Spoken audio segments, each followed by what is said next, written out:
Coombe Part 3. Previously on Coombe. Coombe wasn't taking it anymore. The Mint Office London were his next target. First, Coombe and his grandson needed to visit M. M was the head of the Senior Intelligence Service and lived in a run-down stately pile named Dishley Grange.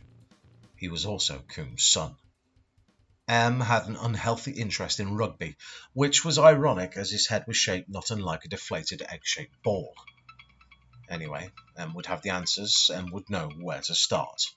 First, Coombe had to survive his grandson's driving. Trundling across Leicester to the borough of Charnwood due to the black box fitted in his grandson's car, Coombe was getting impatient. He had a job to do, probably his last. "I'm sick of this insurance-based tracking device," Coombe said.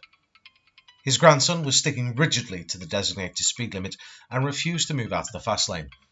Coombe's seatbelt, another one of those safety provisions instituted in the 70s, was chafing like hell, and Coombe was seriously considering jabbing the car's accelerator pedal with his stick.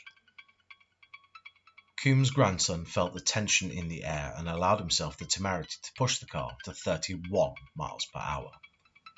The car in question was a Suzuki Jeep, an SJ413, a third of the size Coombe had driven in Malaysia all those years ago. As Coombe sat in the passenger seat, he thought of all the precious few women he had known before, and then of his children, grandchildren, and great-grandchildren. What Coombe didn't realise was the high esteem in which all of them held him, the man, the myth, the legend.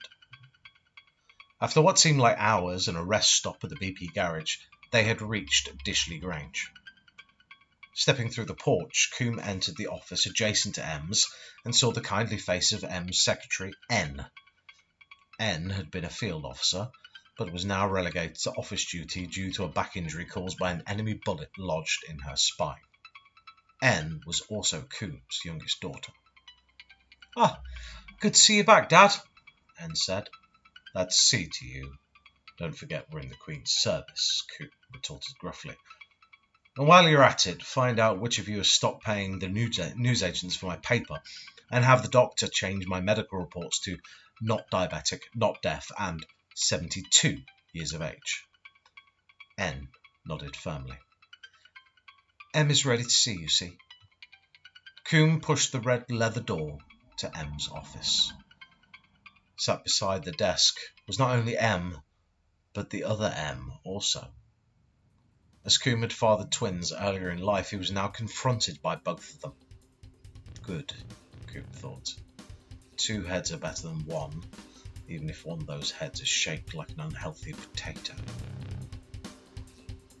Coombe will return in episode 4, M and M.